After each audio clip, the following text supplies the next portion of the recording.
कोई भी आदमी जब एग्रीव्ड होता है तो करेगा, अपना अपना विचार है।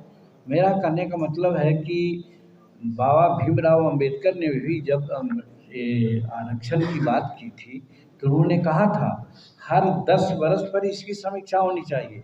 और समीक्षा पुनर्विचार की बात उन्होंने नहीं कही थी। बहुत लोग कह दीजिएगा, आप लोग भी कह दीजिएगा कि मांझी जी कह रहे थे कि अंबेडकर साहब ने पुनर्विचार की बात की थी।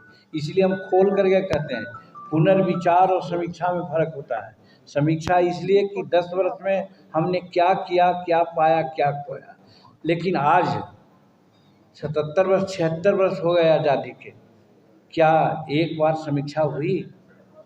तो बाबा भीमराव अंबेडकर जिन्होंने प्रावधान किया था आरक्षण का और संविधान निर्माण में उनकी अहम योगदान थी, उनकी बात को तो 76 वर्ष में हमने कुछ नहीं किया।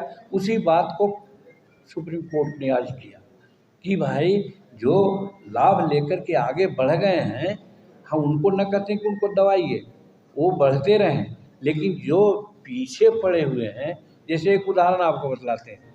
अभी हमने कहा है कि जनरल हिंदुस्तान के लोगों में साक्षरता का दर 80% है और शेड्यूल कास्ट की साक्षरता का दर 30 या 32% है। और शेड्यूल कास्ट में अगर जाति वाइज जोड़िएगा तो 4 जातियां ऐसी है जिसकी साक्षरता दर 30 से 40% है और बाकी 22 जातियां यहाँ ऐसी है जिसकी साक्षरता दर 3% से लेकर के 15% तक है। तो 15% वाले जिसकी साक्षरता दर है उसको 40% बढ़ाने के लिए कोई व्यवस्था करनी चाहिए ना। सवाल है, कोई गाड़ी जा रही है रांची से राजधानी एक्सप्रेस, अब कोई गाड़ी है पैसेंजर, तो अगर दिल्ली पहुंचाने के लिए तो पैसेंजर को तो पुश करना पड़ेगा ना। तो उसी प्रकार से शेड्यूल कास्ट में जो 48 और 76 वर्षों में आगे बढ़ गए हैं तो वो बढ़ें, उनको रोकने की बात कहाँ है। लेकिन जो नहीं बढ़े हैं, जिनकी साक्षरता दर 30% का 20%, 15% से भी कम है, तो क्या लोग यही चाहते हैं? इसलिए यदि कोई सुप्रीम कोर्ट के मामला को चैलेंज करने की बात की है तो मैं कहता हूं कि वो अपने स्वार्थ में किया है, समाज के लिए नहीं किया है। समाज को यही चाहिए जिसकी चर्चा आप लोग को सामने कहूँ कि रामायण में बात आई है कि मुखिया मुख सो चाहिए, खान पान में एक, पालक पोषक सकल जल, तुलसी सहित विवेक। तो विवेक से होना चाहिए, जो अम्बेडकर साहब ने कहा था उसी बात को सुप्रीम कोर्ट ने कहा। हाँ, वो गरीबों और दलितों को मिल नहीं पाता है। बैंकर्स जो है वो एकदम आप सही कह रहे हैं। इस प्रकार का शिकायत मिली है। कल ही हमने समीक्षा किया है।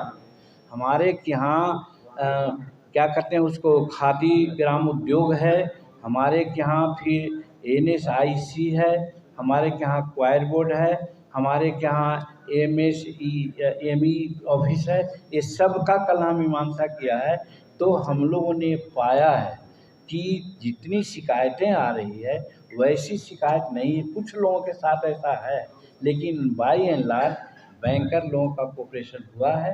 अगर कहीं दिक्कत है तो सुटेबल इंस्ट्रक्शन झारखंड के लोगों को दे दिया गया है और फिर यहाँ पर और कुछ अच्छे काम हों, चाहे हमारे यहाँ से टेक्निकल सेंटर बनने की बात है, क्लस्टर बनने की बात है और लोगों को ऋण देने की बात है, उसमें सुधार लाने के लिए 7 तारीख को हमारा डिपार्टमेंट का जो सचिव हैं यहाँ पर आ रहे हैं, वो ये सब सारी बातों को और विस्तृत रूप में देख लेंगे। बहुत बहुत धन्यवाद।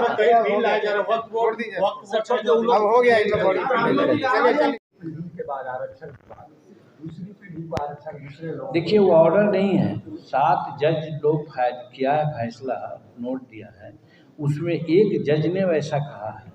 तो सवाल ये है कि हम लोग तो हर तरह से सुप्रीम कोर्ट का जो निर्णय आया है उसका हम समर्थन करते हैं, वो अच्छा है। और बिहार में खास करके आप देखे होंगे कि नीतीश कुमार जी ने इस प्रकार का 2011-12 में ही व्यवस्था कर दी थी कि शेड्यूल कास्ट में एक अति पिछड़ा और एक पिछड़ा, अति पिछड़ा और पिछड़ा OBC में भी है और शेड्यूल कास्ट में दलित और महादलित करके था।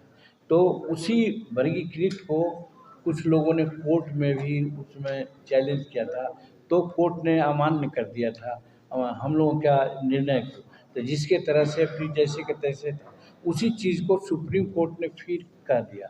कहने का मतलब बिहार सरकार ने नीतीश कुमार के नेतृत्व में जो शेड्यूल कास्ट के लिए या जो कम पिछड़े वर्ग के लोग हैं उनके लिए आरक्षण की व्यवस्था की है, वो स्वागत योग्य है।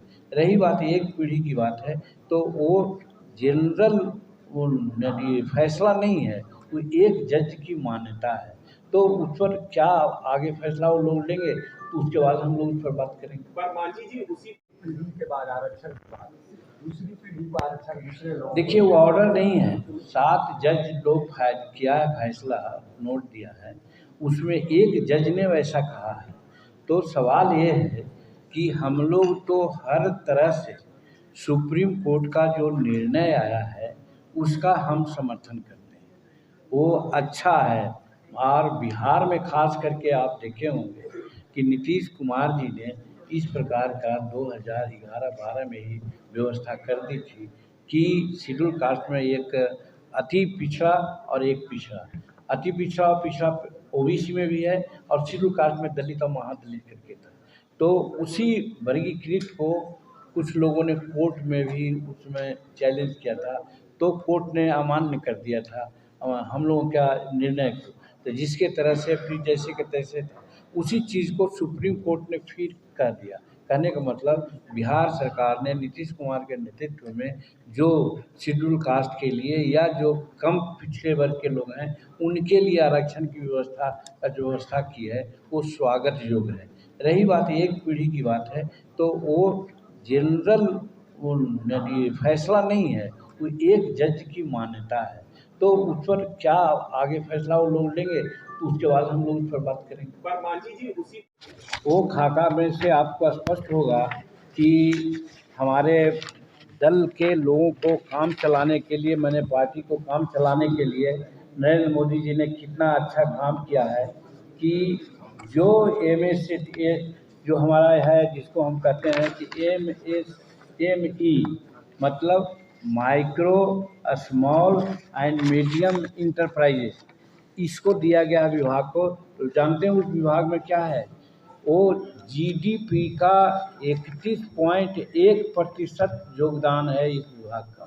GDP का 100 में 30%, 30.1% है। और इसका जो मैन्युफैक्चरिंग समूचे हिंदुस्तान में है, उसमें इस विभाग का योगदान 35.4% है। और उसी तरह से हमारा एक्सपोर्ट में जो योगदान होता है वो 45.73 है।